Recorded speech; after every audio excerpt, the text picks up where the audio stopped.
my idea of the patriarchy, which is a system of male dominance of society. Yeah, but that's not my sense of the patriarchy. So what's yours? Well, in what sense is our society male-dominated? The fact that the vast majority of wealth is owned by men, the vast majority of capital is owned by men. Women do more unpaid labour. A very tiny proportion of men, and a huge proportion of people who are seriously disaffected are men.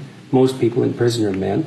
Most people who are on the street are men. Most victims of violent crime are men. Most people who commit suicide are men. Most people who die in wars are men. People who do worse in school are men.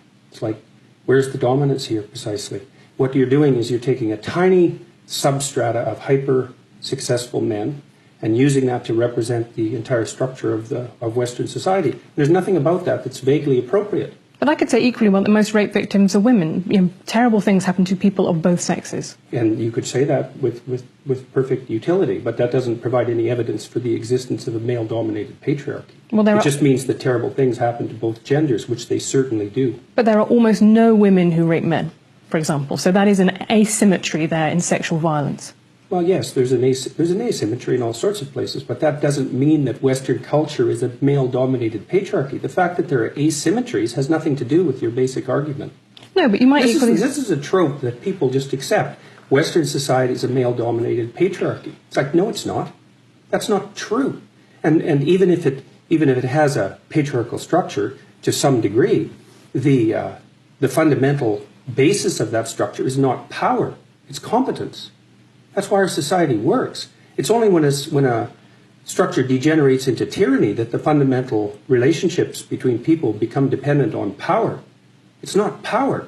If you hire a plumber who's likely to be male, it's not because there's roving bands of tyrannical plumbers forcing you to make that choice.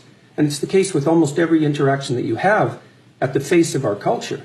You're dealing with people who are offering a service of one form or another, who are usually part of the broad middle class, and what you're looking for is the person who can offer the best service, and you can find it.